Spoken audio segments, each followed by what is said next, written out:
What's going on YouTube? It's Lieutenant Cade, also known as Alvin the Director, and I'm currently doing the ACFT series. So if you're new to this channel, in the past couple videos I talked about the events in the ACFT. The first video was the deadlift, the second was the standing power throw, and the last video I did the hand release push-ups. Today I'm going to be talking about the sprint drag carry. Now if you're new to this channel, I do military videos, I do fitness videos, and I do lifestyle videos. So if you're into that kind of stuff, be sure to hit that subscribe button. With the sprint drag carry, this is by far the hardest event to max.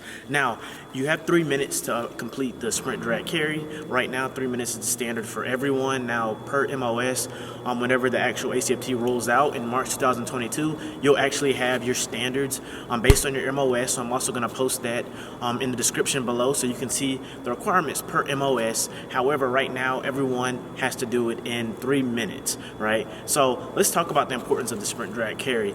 There's really not a lot of tactical significance for the sprint drag carry other than it's a pure test of endurance. So you're going to need your endurance whenever you're doing physical activities or if you're on a deployment or just doing a lot of work. It's just a pure test of work and willpower. Now with the sprint drag carry, we're going to talk about all the events in it. You're going to start out in the prone position. When the grader says go, you're going to take off, you're going to sprint to the end, that's 25 meters down, you're going to cross the line hand and foot, and then you're going to run back. Once you run back and cross the line, then you're going to pick up the sled and you're going to drag that down 25 meters. Now whenever you cross 25 meters, you want to make sure that your entire body and the sled crosses that 25 meter mark. You're going to have the 25 meter mark, and there's also going to be a grader down at the end of the lane to let you know whenever that sled passes that 25 meter mark. Now note, at any time, if you do not cross the line, or say when you're sprinting down, if you don't cross hand and foot, the grader can call you back. So you actually want to make sure that you're crossing the line each time. That way you don't get called back because it's going to count towards your overall time. There are no retakes in the sprint drag carry, so whatever you get, you get. When you get back to the line after you're done dragging your sled back, you're going to do a side shuffle all the way down, and you're going to come in the same direction back, and you're going to cross the line hand and foot at the 25 meter mark. Remember, you have to cross hand and foot. If you don't, then the grader will call you back to that line. When you get back after the shuttle, then you're going to pick up your kettlebells. The kettlebells are 40 pounds each. You're going to carry your kettlebells down all the way. The only thing you have to cross is your foot, and then you bring it back and you place the kettlebells down at the start point under control. After the kettlebells, you're going to then sprint all the way down, cross hand and foot, and then come back down, and then you'll get your score. Now, to max this event out, the score is 1 minute and 33 seconds. Now, again, this is by far the hardest event to max. It's not the hardest event to pass, but it is the hardest event to max. Based on what I've seen, only a handful of soldiers are actually able to complete the sprint drag carry in 1 minute and 33 seconds, but again, that's okay because you're doing a lot of complex movements. Now we're going to talk about what you can do in order to best prep for the sprint drag carry. Now this is extremely important. Whenever you're getting ready for the sprint drag carry, it is on you as a soldier to set up your lane the way that you want it. The grader does not have to do that for you. It's an option for them if they really want to, but it's completely up to you on how you set up your lane. So what I like to do is I like to split my lanes in 3. I like to start in the middle from my prone position. Sorry if I sound a little bit winded because I just demoed the sprint drag carry a couple times. However, I like to set up my lane into 3. I like to start out in the middle in the prone position before I start my sprint, and then when I come down, I like to run down the right side and I go to pick up my sled, right? So with my sled, I have it positioned to where all I have to do is just bend down whenever I cross the line, pick up the sled, and start dragging it backwards.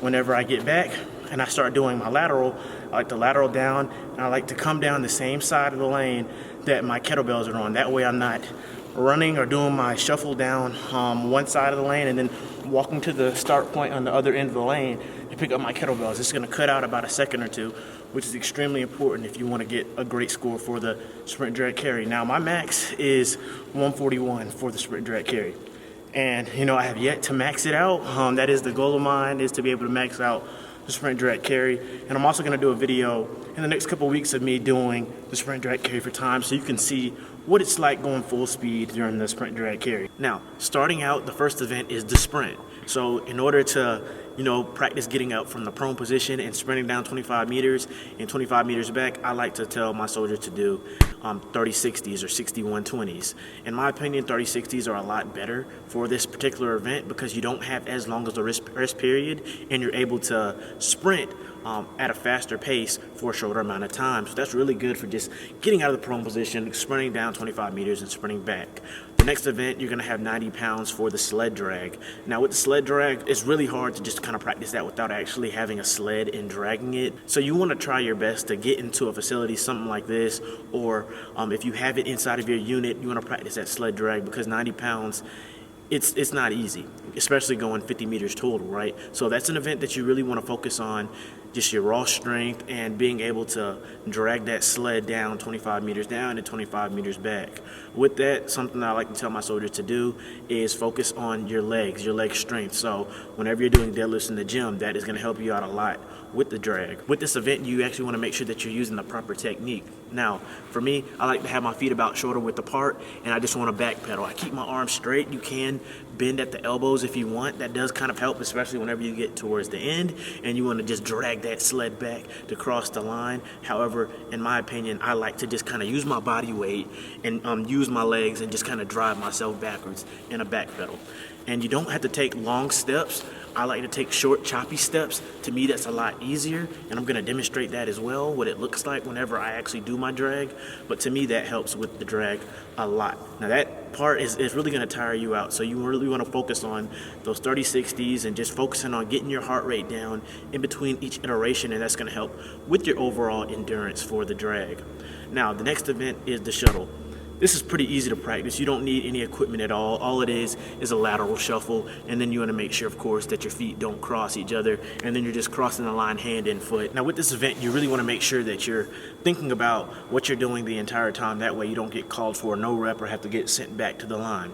Now when you're shuffling, this is your time to recover. You just finished up the drag, so your body is naturally going to be fatigued. I don't care how fit you are after that drag, 90 pounds pulling it 50 meters total, you're going to be a little tired. So use this time during your side shuffle to really just bring that heart rate down, and that's why 30-60s are so important, because during each iteration of sprints, you can just focus on getting that heart rate back down. When you come back, you're going to pick up the 40-pound kettlebells, and you're going to carry those down 25 meters down and 25 meters back. For this particular exercise, if you don't have kettlebells during your PT sessions, what you can do is water jug carries. For me, I like to make it a little bit of a competition, so I'll have different teams set up, and you'll just carry the water jugs down as far as you can. We'll have typically an end point where I want that team to cross, and you just carry the water jugs as long as you can to failure. Then you set the water jugs down under control, then the next soldier will come up, pick those water jugs up, and then they'll take it as far as they can. Now that really focuses on your endurance as well as your grip strength. With the 40-pound kettlebells, it's not light, especially for someone that is not used to picking up heavy objects, but it does help out a lot. So focus on that grip strength and then focus on that endurance. It'll really help out with the kettlebells. Now your legs are going to be naturally wobbly at this point. I've had videos of my soldiers that are really, really fit, but just during the kettlebells, after they did the drag and the sprints and everything, they're just naturally fatigued. So that's something that you want to think about whenever you're doing the kettlebell carry down and back. Once you set your kettlebells down at the start point, the only thing you have left is the sprint. Now with the sprint, you're naturally going to be fatigued again. You want to make sure that you actually set those kettlebells down under control, or else the grader might make you come back and set up those kettlebells. Now you don't have to just place it down gently, but as long as it's under control, even if the kettlebell does fall over, typically you're okay. Just make sure that you set it down under control so you can take off and do your sprint. Now with your sprint, you're naturally going to be just tired. This is the very end of the event, but this is where you really make your money, right? So you just have to give it all you got at the very end. There's no technique to sprinting down, crossing the line, and coming back, but it's just how bad do you want it. So if you want to cut that time down, you can easily shave about 3 to 4 seconds on this final sprint. Just if you give it all you got, all the way down and all the way back. Once you cross the line, again, that is your final time. Now, I hope this video gives you a better idea of what to expect during the sprint drag carry. And again, I'm going to do the sprint drag carry for time in a couple of weeks so you can see what it's like going full speed. I want to go at about 70-75% effort just to show you all what the movements would look like for this video. However, I do want to do this for time so you all can see how good or how bad I am at the sprint drag carry, because again, one of my goals is to be able to max this event out, and I have 8 seconds to shave off in order to max out this time. With that being said, if you like these type of videos, be sure to hit that subscribe button and share this video with a friend.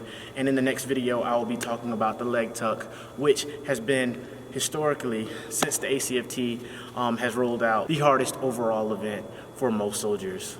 I'm Alvin, the director, and I'm out.